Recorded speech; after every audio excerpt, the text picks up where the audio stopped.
I hear the suitcase hit near my shoes, and laughter skims my silence like a stone across water. The terminal smells of wet coats and coffee as monsoon rain drums the roof like coins in a tin. I lift my chin and sing the lullaby my mother stitched between breaths. The night smoke unthreaded our home. Hamza said, "You promised one song, Aisha," and I said, "One truth costs more than a ticket." A guard's boot squeaks close, and Aunt Rukhsana said, "Let the child finish," her prayer beads catching on her sleeve. Boarding calls hush, and the marble hums under my cane, like a timid animal learning my name. A man's cologne arrives before his voice, and money walks with him like weather on legs. Arman Qureshi said, "Who taught you that melody?" And the floor tilts, the way it tilted when windows chose fire over us. I said, "A mother who waited for your planes to bring help that never came." He drops to his knees, and the tremor travels through the tiles and into my bones. The crowd inhales hard enough to bend glass, and my note slices the air like a clean blade. He said, "Say her name," and I said, "Saira Rahim," and the whole hall goes still as an unmade promise. Rooms breathe, and this one pants with umbrellas, jet fuel, and fear that costs more than tickets. Arman said, "Who told you to sing here?" And I said, "Grief doesn't queue for boarding." A toddler's cry echoes like a warning siren from a smaller war. The paw blames weather, as if the sky writes policy for the ground. Hamza said, "We'll miss the bus to Lahore," and my note lands like a coin in a cracked fountain. Aunt Rukhsana said, "Sing, little star," and her voice threads my measure straighter than tape. A guard said, "You're disrupting," and I said, "I'm repairing what the fire broke." Arman stands now, gathering breath like he owes it interest. The crowd arranges into witness and spectator, and I feel the shift through my cane. I remember smoke tasting like pennies, and a door that never opened. I hold the final syllable until the hall surrenders its noise. The silence after is thicker than rain, and I let it prove I'm still here. Screens rise like little moons, and make me a story before I can make rent. A woman in a blazer lifts her phone, and a ripple of glass eyes follows. Arman said, "Turn those off," and someone laughs like the hall belongs to him. I said, "If you own the sky, leave me the floor," and his breath clicks like a cold latch. The guard edges closer, radio blinking like a heartbeat. Hamza squeezes my fingers 3 times, our code for "I'm scared but I'm here." Aunt Rukhsana said, "We came for a bus, not a bargain," and the pa coughs another apology. I change key so the ceiling hears me as a fact, not a plea. Money smells like citrus when it's nervous, and it moves behind me in quiet circles. Arman said, "Why that song?" And I said, "Because it outlived the fire that tried to erase us." The crowd murmurs, choosing between witness and entertainment. I land the cadence like a stamp on paper that finally bears our name. I slip into the verse Mama hid under her breath, the one she said belonged to love, not daylight. Arman said, "It can't be," and the words drop like screws on tile. He moves closer, carrying boardrooms on his shoulders like weather fronts. I said, "I learned it in one room with 3 beds and a door that never locked." Hamza's snort is a small shield against the size of this moment. The guard stops pretending to be a wall and becomes a person again. Aunt Rukhsana said, "Truth has legs if you let it walk," and I let the note travel. Arman's silence grows heavy, like a suitcase you keep refusing to weigh. The rain hammers approval against the glass, relentless and exact. I taste smoke again, then push breath through it like light through gauze. He said, "Where did you learn that version?" And I said, "From the woman you left with promises that never bought air." The melody holds steady while the room begins to tip. The storm unwraps the roof with both hands, and somewhere a baby tests the echo. I smooth the lullaby with the glide of my cane, mapping safety across hostile tile. Arman said, "Your mother's name," and I said, "Saira," and the sound knocked something loose inside him. He said, "Saira who?" And I said, "Saira Rahim." the seamstress your company promised and forgot. Hamza said we should go, but our feet glued to this unraveling thread. Aunt Rukhsana said, names are doors, and I feel a hinge groan in the air. The god lowers his shoulders like a verdict softened by music. Rainlight flickers, and the hall holds its breath as if oxygen has rules now. I remember the factory gates kissing shut while alarms argued with smoke. I sing her name again and lay it on the marble like a claim no one can repossess. Arman steadies himself on a bench that sounds expensive when it squeaks. The note fades, but the truth keeps ringing like steel underwater. I was 8 when the factory gates clanged shut like a cell, sealing in the heat that turned to smoke before the night shift even found their water bottles. Mama's voice cut through the alarm saying, "Run, Aisha." But the smoke said, "Stay," curling into my eyes until sight became a rumor. Hamza was a baby then, coughing like paper tearing, and Aunt Rukhsana swore my eyes would heal if we prayed hard enough. The doctor said, "They won't," and Mama cried without sound. I learned to read rooms through the echo of my cane, and the way people's pity changes the air. Bathrooms were my practice halls, tile and porcelain, sending my voice back without judgment. Today I brought that practice to the airport because Lahore's audition might buy us a door that locks and a night without counting coins. Outside the monsoon slicked the streets like mirrors, and inside I sang as if the factory gates had finally opened. But their creak still haunts me. Arman Qureshi built planes from the overtime of people who couldn't afford tickets. Papers called him visionary, but to me he was a weather system in a suit. When I said Mama's name, his shoulders shifted like tectonic plates. Aunt Rukhsana said, "If you knew her, then you know this child." And he replied, "I knew a Sarah once." The once hung there like a frayed rope over a dark well. My throat tightened as I began the hidden verse, the one Mama only sang when the world was too loud to overhear. Its words were a code, stitched with the kind of truth you can only hide in melody. Hamza stayed still beside me, his silence sharper than questions. The guard's hand hovered near his radio, not to stop me but to anchor himself to something in the sound. Outside, the rain softened, as if even the monsoon wanted to listen. That hidden verse was a map, Mama's lover's name folded into the rhyme, an airport code stitched into its refrain, a promise of a meeting that never came. Arman said, that verse was never public, his voice slipping into a register that sounded like memory. I said, it lived in one room where a sewing machine coughed more than it worked. His steps faltered, and he sat heavy on a steel bench as if gravity had tripled. Hamza said, "Do you know her or not?" But Arman didn't answer, because sometimes power fears the accuracy of the poor. The PR man's leather shoes squeaked nearby, circling for damage control. Aunt Rukhsana's gaze was a blade that didn't need sharpening. I leaned on my cane, feeling the vibration of his silence travel through the marble. Outside, a plane roared up into cloud, a sound that had once meant escape but now meant unfinished business. The PR man arrived like cologne before a storm, tablet clutched tight. "Sir, the board," he began, but Arman cut him off with, "Not now." The interruption made his assistant's jaw twitch. I said, "If you know that verse, you know my mother." Aunt Rukhsana's patience snapped. "Enough riddles. The child needs a bus." The loudspeaker delivered another polite apology for weather delays, as if the sky could be soothed by manners. Hamza shifted from foot to foot, not from impatience, but from the weight of a conversation he didn't yet understand. Arman's eyes didn't leave my face, and the PR man kept glancing toward the crowd filming us. Somewhere behind me, a suitcase wheel squeaked over the wet floor, sounding exactly like the factory cart Mama used to push. The melody still hovered in the air between us, waiting for either truth or escape to claim it. The rain smell drifted through the open doors, tangling with the scent of coffee. I remembered wet wool against my cheek, Mama's fingers braiding my hair, the rhythm she tapped on my wrist to teach me tempo. Arman said, "I wrote that verse," and my knees nearly forgot their job.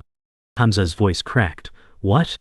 I said, "Say it again," and he did. I wrote it for a woman I loved and lost. The terminal's hum dipped, as if it too leaned in.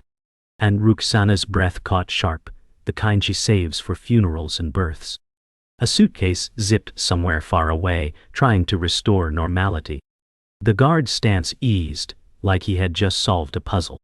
I kept my face forward, the way you do when listening is more dangerous than speaking. Rain tapped the glass in a slow rhythm that matched my heartbeat. Somewhere deep in the crowd, a phone camera clicked like punctuation. Growing up poor teaches you that most surprises are debts in disguise. This one wore a suit and carried a name in his eyes like it was overdue. Arman said, "Your mother disappeared before I could fix things," and I said, "We don't eat intentions." His jaw tightened, but he didn't look away. Phones hovered like hungry moths. My voice found a sharper edge, slicing through the hum of escalators and boarding calls. A man near the gate started filming in vertical, because people love tragedy that fits on their screens. Hamza tugged my sleeve, whispering, "We should leave," but the storm outside slammed against the glass as if to answer for me. Aunt Rukhsana folded her arms, the kind of fold that makes even policemen pause. Arman's silver watch glinted under the lights, and I thought of how time kept running for him while it stopped for Mama. The rain roared back, drowning the sound of another plane, lifting into someone else's future. A policeman with kind eyes walked over, his boots clicking like punctuation. "Miss, do you want to file a complaint?" he asked. I tilted my head. "Against weather or wealth?" His lips twitched in a smile that didn't last. Arman said, "I can get you on a flight to Lahore," but Aunt Rukhsana said we came for a bus, not a debt. Hamza whispered, "Maybe take it," but I felt the invisible string tying his suggestion to a price. The PA system announced boarding for flights I couldn't see, each name a reminder of people already escaping. The policeman adjusted his cap, scanning the faces around us like he was reading a crime scene. Arman's gaze didn't leave me, even when his PR man started whispering at his shoulder again. My cane tapped the marble twice, a sound I used to keep from being pulled into someone else's gravity. "Who are you to me?" I asked, my mother's name still ringing between us like a phone no one dared answer. Arman's voice dropped. "I don't know," and it was the most believable thing he'd said. The PR man hissed into his phone, "Crisis at gate 14, as though naming it could shrink it. I sang again, letting the chorus arch like a spine straightening after years bent. People shifted, drawn into a story they hadn't bought tickets for. Hamza said, "We need to go," but his feet stayed as rooted as mine. The storm outside growled low, dragging its nails across the glass. Aunt Rukhsana closed her eyes, lips moving in silent verses that had nothing to do with my song. Somewhere, a luggage cart rattled, and for a second, it was the clatter of a sewing machine again. My final note hit, and the air bent toward it like grass to the wind. A voice from the crowd cut through. "I was there the night of the fire," a woman said, stepping forward. Aunt Rukhsana whispered sharply, "Don't," but the woman's breath smelled of mint and ash.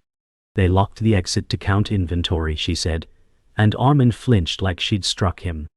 I said, "I learned to count from letters of apology that never arrived." The crowd leaned in, the way people do when the air starts to smell of blood. The PR man glanced at Arman, calculating losses in more than money. Hamza gripped my arm, his fingers cold. The storm's thunder pressed against the roof, each rumble a drumbeat for a reckoning no one had planned but everyone could feel. My cane's tip rested still, as if even it was holding its breath.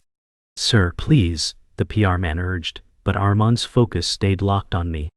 His voice was low, almost to himself. The severance was signed. Someone stopped it. I said, "Who?" but his silence had sharper edges than any answer. Hamza muttered, "We can't afford this game," but Aunt Rukhsana stepped closer, her voice steady. "Sing and finish. We leave with dignity or not at all." The storm lightened for a moment, a brief pale glow through the rain-streaked glass. A suitcase rolled past, its wheels making a sound like retreat. My song started again, not softer but heavier, as if each note was a stone laid down to mark where we stood. Arman's eyes didn't close, but they looked like they wanted to. The crowd swayed with the rhythm, some leaning toward the melody, others toward the spectacle. I shift into a bridge, Mama never allowed in public, each note like breath on skin. Arman's voice is tight. Only Sarah and I knew that line. The words fall with the weight of shared history I never asked for. I say secrets don't starve as quietly as poor people do, and even I hear the blade in it. His jaw works, but no sound comes until he says, Sarah was pregnant when she left.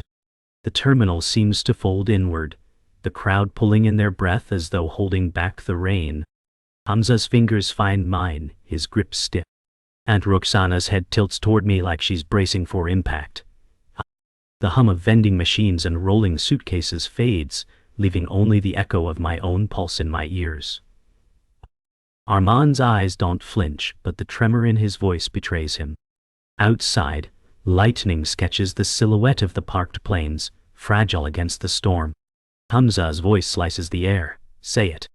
Arman swallows hard. She told me the baby died. Aunt Rukhsana's tone sharpens. She told you that because your family threatened to take the child and bury the mother in shame. The PR man drops his tablet, the clatter echoing like a gavel strike. I say Mama never lied to me, but she hid truths in her songs. Arman's voice breaks. I looked for you. The words slide over me like water over stone, touching but never sinking. The guard at the edge of the crowd glances at the PR man, a small shake of his head. Hamza shifts his weight toward me, his backpack brushing my arm. Aunt Rukhsana's breath is steady but shallow. Thunder rolls closer, the low growl vibrating the glass walls. I stand still, as if moving would make this fragile, dangerous truth scatter. The turning point is not a door. It's a mirror. I sing the first verse again, and hear the second voice threaded inside, a man's apology woven into a lullaby. Arman starts. If you are. Then stops, as if the name is too costly to spend. If I am, I say, you left us to burn. His reply is quick, desperate. I didn't know. The woman from earlier steps forward again. Your cousin was managing the floor that night. The words land heavy, and the crowd ripples with low gasps. Arman's shoulders fold inward, but his gaze stays locked on me. Hamza watches like he's cataloging every syllable for later. Aunt Rukhsana presses her lips together, sealing off whatever would come next. Outside, the rain hits harder, each drop a drumbeat marking this revelation. I keep singing, because stopping would let the silence win. The board calls again, the PR man's voice urgent. We're losing stock value by the minute. Aunt Rukhsana cuts in. We lost eyes. The policeman pretends to adjust his hat, hiding the curve of his mouth. Arman says to me, let me test the melody. I nod once. He hums, broken, off-key, but with the exact pauses Mama taught me. My chest tightens like a locked window meeting its first fist. The hum falters on the last note, and his eyes search my face for a verdict. Hamza's hand tightens on my sleeve, the pressure warm and grounding. Outside, a sheet of rain slides off the roof in a single silver wave. The crowd's noise thins, the way it does before a speech or a verdict. My throat is tight, but my voice stays ready. If you're my father, I say, you owe more than a song. Hamza pipes up, what about me? And I squeeze his hand because love has bandwidth, but not always symmetry. Arman's voice is low, weighted. Everything. I meet his gaze. Start with the truth. He nods, a small motion with the weight of an oath. The storm outside is softening now, like even the sky wants to hear the end. Aunt Rukhsana relaxes her shoulders, just enough for me to notice. The guard shifts his stance, no longer on edge. Hamza's fingers tap 3 times in my palm, or code for I'm still here. Arman glances down, perhaps realizing he's been kneeling without knowing it. The last of my song curls into the rafters, not sharp now, but steady, like a beam meant to hold weight. The VIP lounge smells like almonds and apology, a hush pressed flat by carpet thick as secrets. I said, we don't belong here. And Arman said, you belong wherever your voice fits. And Rukhsana said, we will decide that, and her beads clicked like a metronome for caution. Hamza laughed once, surprised by a chair that swallowed his sneakers.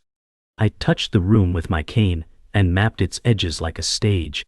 A piano waited by the glass, black as night water. Arman said, "Play," and his voice shook as if each key might confess. I sat and let my fingers rest where Mama's never did. "This is not an audition," I said. "This is a ledger." The first chord rose, warm and stern, and the lounge forgot its price. My throat opened, and the lullaby climbed, shedding smoke, but keeping the scars. Outside, rain stitched runways into a single dark ribbon. The room breathed with me, and I felt the melody take its own steps. The PR man hovered, tablet bright as a warning. He said, "Sir." A statement, and Arman said, "First names." He spoke them like coins tossed into a well that refuses to wish. I said, "Spell each one," and he did, voice slowing under the weight.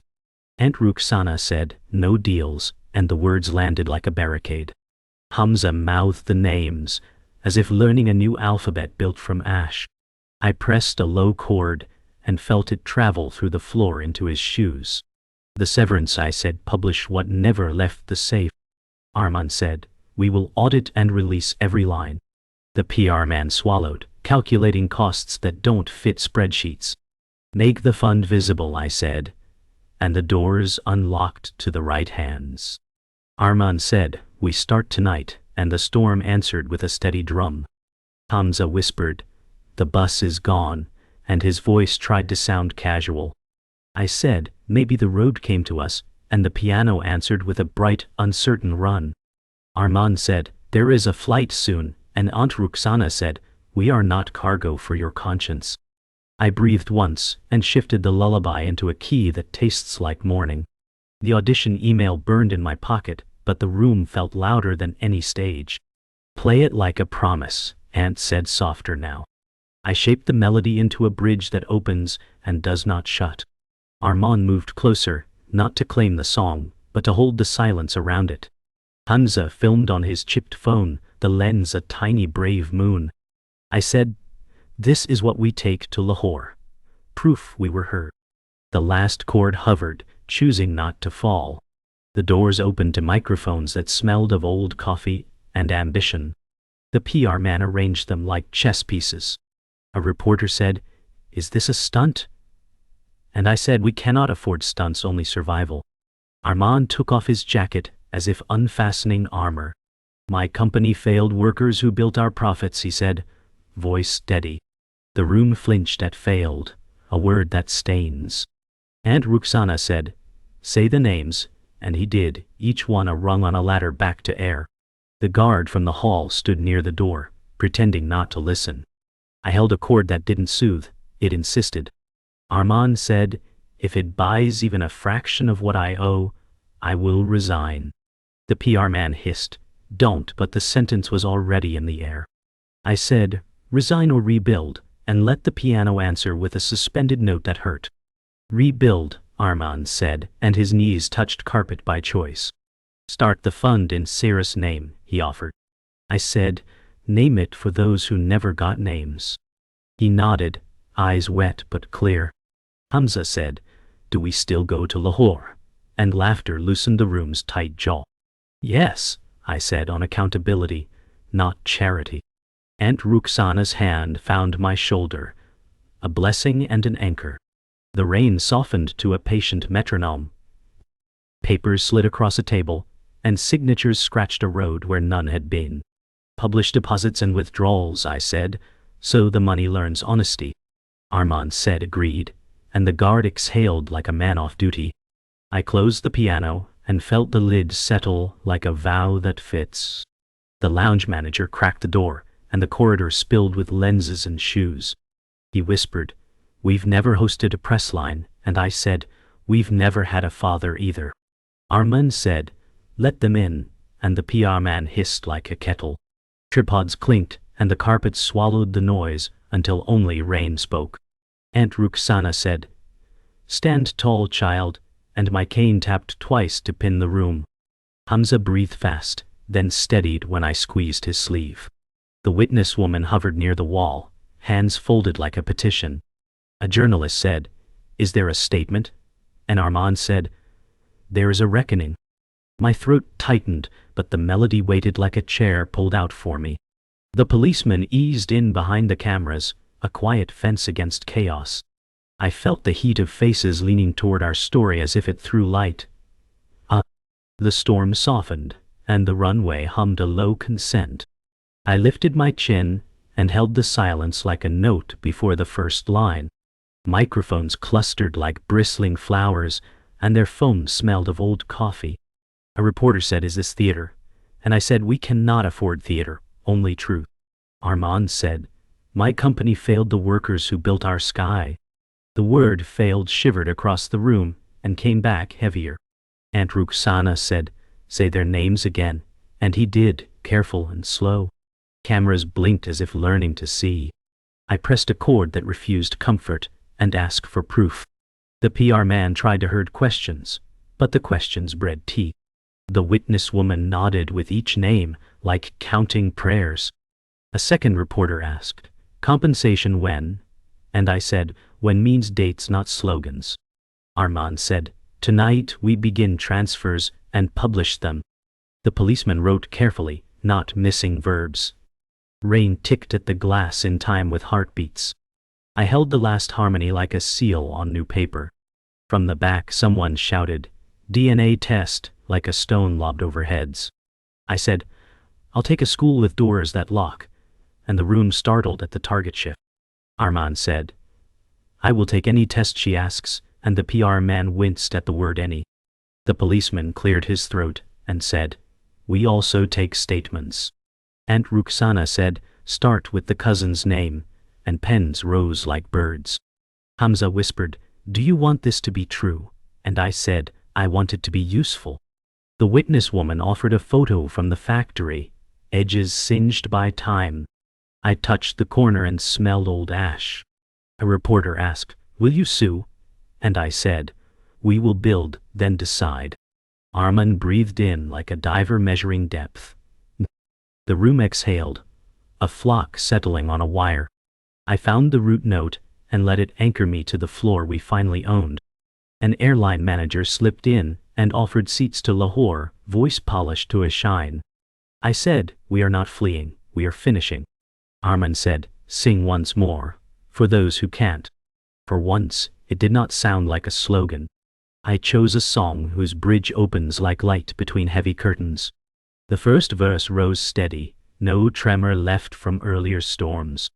Aunt Rukhsana's hand hovered near my shoulder, not guarding, just near. Hamza filmed again, the cracked screen catching small miracles.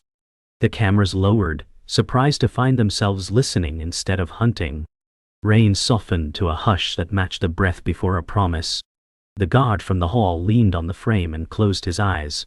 My voice landed on the final note, and stayed there, like a beam meant to bear weight. The room did not clap, it agreed. After the questions thinned, the manager returned with forms that smelled like ink and routine. "Relief transfers," he said, arranging lines where money will move. Arman said, "Create the Sarah Fund ledger now," and the PR man typed like firebreaks could be built with keystrokes. I said, "Post deposits and withdrawals in real time," and the witness woman murmured thanks. The policeman nodded, satisfied by nouns attached to dates. Aunt Rukhsana read every clause aloud, and the room learned patience. Hamza filmed signatures as if light could notarize. I traced the raised print and felt the letters stand up for once. Arman said, "Payroll will reverse the block that killed severance," his voice a promise committing to oxygen. Rain slowed to a shy pattern, the kind windows miss when it stops. I closed the piano and heard the soft click of a vow settling. The storm outside had run out of apologies, leaving only damp glass and the smell of diesel from the runway. "The bus is gone," Hamza said, tuing the carpet like it might answer him. Aunt Rukhsana said, "Maybe the road came to us," her tone folding both hope and warning into one. Arman stood at a respectful distance, his suit shoulders no longer a wall. "You have seats to Lahore on me," he said. On your accountability, I replied, and he echoed, on my accountability. The words didn't sound like a cliff anymore, but a bridge we might cross without falling. The lounge lights dimmed as the night shift took over, shadows stretching longer across the wet floor. The PR man was busy tapping his tablet, not looking at us. I held my cane loosely, feeling the marbles quiet under my shoes. For the first time, the silence in the terminal didn't feel like absence. It felt like space waiting to be filled. Back at gate 14, I wanted the floor more than the sky. The carpet smelled faintly of coffee gone cold. I tapped my cane twice, a small claim of territory, then drew in the humid air. I began a song that belonged to no one else. Not Mama, not Arman, not the factory. This was mine. Arman said my name softly, like rehearsing something he feared to own. I'm not a secret, I said, keeping the melody steady. His answer was firm. Never again. Hamza leaned against the rail, swinging one leg in rhythm with my voice. Aunt Rukhsana closed her eyes and exhaled through her bones. The crowd here was smaller now, just a few travelers pretending not to stare. Rain still clung to the windows, but the storm's anger had passed. My note climbed, unburdened, and stayed there long enough to make the air lean in. The final confrontation wasn't a duel with a man, but with a pattern older than both of us. Don't make me your redemption song, and then forget the verse, I said, keeping my voice even. Arman's reply was measured. Hold me to it. We will, I said, and Hamza added, I'll keep receipts, earning the smallest laugh from Aunt Rukhsana. It sounded like the first dry floor, after a flood. The loudspeaker announced boarding in a tone too polite for the urgency we felt. People shuffled past, dragging luggage, unaware they were stepping through the edges of something ending. Arman's eyes tracked me, but for once without trying to own the space between us. I shifted my grip on the cane, the familiar weight grounding me. The next note I sang wasn't for him. It was for the air to remember me by. At the mouth of the jet bridge, Arman hesitated. I can come with you, he offered, voice low. You can stay and clean what you built, I answered. His nod was slow, like the hinge of an old door easing open. I touched his sleeve so he'd know where I was in the space. I will call, he said. Send proof, I replied. Yes, he promised. The witness woman stepped forward, slipping a folded paper into my palm.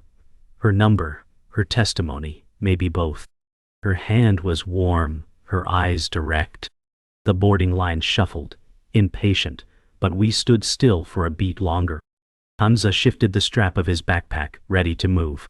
Aunt Rukhsana adjusted her scarf and gave Arman one last unreadable look. The air inside the bridge was cooler, tasting faintly of metal and departure.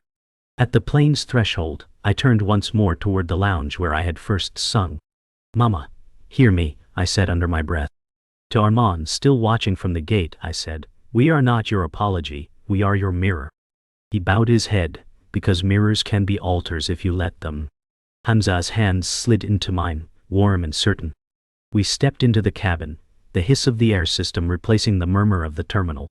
The door, the kind that locks and opens, waited. I felt the last line of my song settle in my chest like a blade sheathed after work well done. The aisle light stretched ahead like a runway within a runway. I didn't look back again. Outside, the rain finally stopped, leaving the glass clear enough to see the reflection of who I had become.